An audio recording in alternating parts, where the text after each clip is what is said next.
वाशिममधील बाजारात चिया पिकाच्या दरात घसरण झाली आहे। जिल्ह्यातील बाजार समित्यांमध्ये चियाला 15,600 रुपये प्रति क्विंटल दर मिळतोय। त्यामुळे चिया उत्पादक शेतकऱ्यांनी चिंता व्यक्त केली आहे।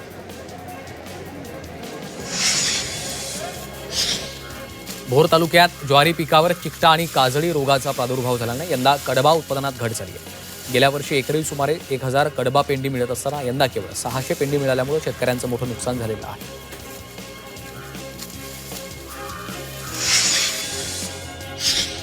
कोकणातील हापूस आणि काजू बागायतदारांना बदलत्या हवामानाचा फटका बसलाय। त्यामुळे शेतकऱ्यांना नुकसान भरपाई सरकारने द्यावी यासाठी कोकणातील आमदार विधानसभेत एकत्र आले।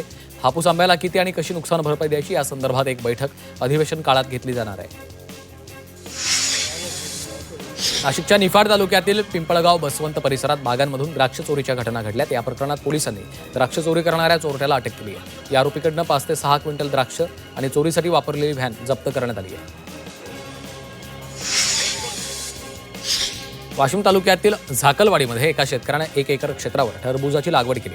मात्र टरबूजाला बाजारामध्ये व्यापारी केवळ 8 ते 10 रुपये किलो दर देत असल्यामुळे शेतकरी अडचणीत सापडलेत। त्यामुळे शेतकऱ्यांना थेट ग्राहकांना टरबूज विक्री करण्याचा मार्ग स्वीकारला आहे। वाशिममधील सुमारे 1,29,000 शेतकरी पीक विमा भरपाईच्या प्रतीक्षेत आहेत। वाशिममध्ये 2025च्या खरीप हंगामात अतिवृष्टीमुळे सोयाबीनसह इतर पिकं आणि फळबागांचं नुकसान झालं होतं। तरी अद्याप विमा कंपनीकडून मिळणारी भरपाई शेतकऱ्यांच्या खात्यात जमा झाली नाहीये।